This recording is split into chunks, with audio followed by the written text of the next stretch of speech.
School মেরামতের টাকা আসলেও স্কুল হয়নি, তৃণমূলের বিরুদ্ধে অভিযোগ স্থানীয়দের।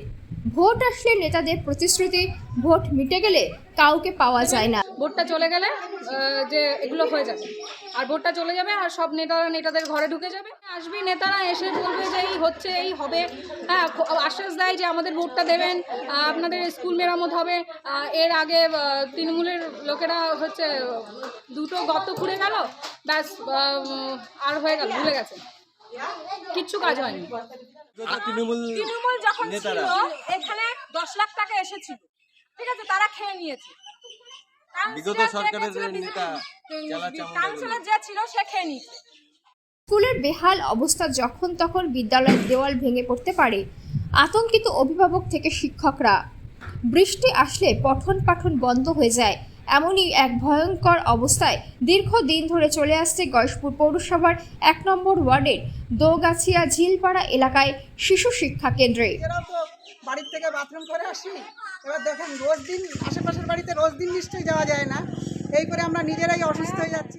মানে স্কুল যে কোনো মুহূর্তে ভেঙে পড়তে পারে, দেয়াল চাপা পড়ে বাচ্চারা যদি কোনো কিছু হয় সেই ভয়ে ওই একটা ছোট্ট রান্নাঘর আছে, বারান্দা আছে, ওই বড় বাচ্চাগুলোকে ওই বারান্দার মধ্যে বসায়, আর ছোট বাচ্চাগুলোকে এই বর্ষায় ভীষণ জোক সাপ ঢোকে, সেই জন্য ছোটো বাচ্চাগুলোকে স্কুলে আসতে না করি। ওরা টিফিন বেলায় শুধু খাবারটা নিয়ে ওরা বাড়ি চলে যায়। জোক সব কিছু আছে, আর ওইটুকু বারান্দার মধ্যে কতজনকে বসানো। প্রশাসনকে জানাননি এই হ্যাঁ। দুরবস্থা? হ্যাঁ, জানিয়েছি। তো তারা না, ওই তো বলেছে টাকা আসলে করবে, তা আজও টাকা এসছে, কালও এসছে, এই পর্যন্ত কিছু হয়নি। পায়খানা বাথরুম নিয়ে আমি কৃষ্ণনগর ডিএম অফিসে কাগজপত্র জমা দিয়েছি, কলকাতা রাইটার্সেও দৌড়দৌড়ি করেছি, অনেক দৌড়দৌড়ি করেছি। আমি 2005 সাল থেকে এই 26 সাল পর্যন্ত অনেকবার চেষ্টা করেছি, কিন্তু এই পর্যন্ত কোনো কিছু সুরাহা করতে পারিনি স্কুলের। কোন ক্লাস থেকে কোন ক্লাস পর্যন্ত টিপি গেলেন? থেকে 4 পর্যন্ত। আমার নাম বন্দনা মিত্র। স্কুলের নাম? স্কুলের নাম দোগাছিয়া ঝিলপাড় শিশু শিক্ষা কেন্দ্র। আতঙ্কের মধ্যেই থাকতে হয়। গার্জেনরা বলে যে এরকম ভাঙাচোরার মধ্যে আমরা বাচ্চা কি করে পাঠাবো, যদি কিছু হয়ে যায়। এবার আমার নিজের বাচ্চা যেমন, ওরাও তো আমার বাচ্চার সমতুল্য, মানে ওদের কিছু হলে আমারও খুব মানে খারাপ লাগে, ভয় লাগে। তাও আমাকে সবাই খুব ভালোবাসে দেখে ওরা প্রত্যেকেই মানে আসার চেষ্টা করে, কিন্তু বৃষ্টির সময় পুরো জল ভর্তি থাকে, স্কুলে 1 হাঁটু জল হয়ে যায়। সে আগের বার এই জল পেরিয়ে পেরিয়ে এসে পুরো আমার পা দুটো পচে গেছে। তবে ভাঙা 4টে জানলা ভাঙা, দেওয়াল ভাঙা, মেঝো ভাঙা, মানে খুবই কষ্ট হয়। সেই একবার সাপ ঢুকে গেছিল। তৈরি হোক, আমাদের মেন বাথরুম নেই, আমরা দুজনে জল খেয়ে আসতে পারি না। হ্যাঁ, যাতে আমরা বাথরুম করব কোথায়? বড় বড় বাচ্চারা এখানে বাথরুম করে, পটি পেলে ওদের সমস্যা হয়, আমাদেরও সমস্যা হয়।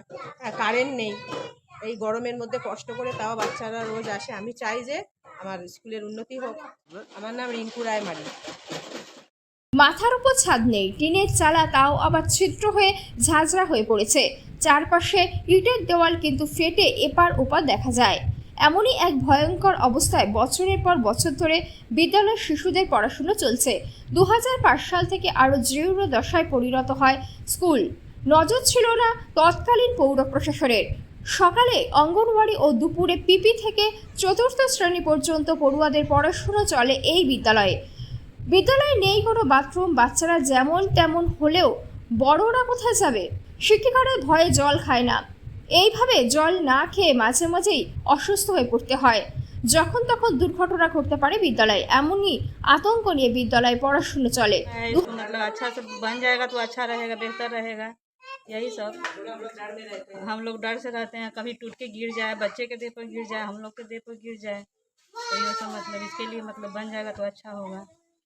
এই পরিস্থিতির মধ্যে যে আমরাও বাচ্চা কাচ্চাদেরকে স্কুলে পাঠিয়ে আমরাও আতঙ্কের মধ্যে থাকি বাড়িতে, যে এই যে পরিস্থিতি, বৃষ্টি বর্ষা হলে পরে স্কুলের ভেতরে পুরো জলে ভরে যাচ্ছে, এই নানা ধরনের কীট পতঙ্গ সমস্যা হচ্ছে। তারপরে ভোটের আগে প্রতিশ্রুতি দিয়েছিল কাউন্সিলর নেতারা, যে এখানে এই যে 3খানা বলেছিল 10 লাখ টাকা এসছে স্কুলের জন্য, স্কুল তৈরি হবে, ভালো বাথরুম তৈরি হবে সব। তো আজকে সেই 3টে গর্ত করা হয়েছে, আপনি অবশ্যই দেখতে পাচ্ছেন হয়তো। তো 3খানা গর্ত খোঁড়ার পরে আর কোনো তাদেরকে খুঁজে পাওয়া যাচ্ছে না। আর আপনার মাধ্যমে আমরা এইটাই জানাতে চাই যে সেই 10 লক্ষ টাকা গেল কোথায়। আমার নাম দিগ্বিজয় বাড়ি। কোন জায়গা এটা? এটা গয়েশপুর পৌর 1 নম্বর ওয়ার্ড, দোগাছিয়া ঝিলপাড়।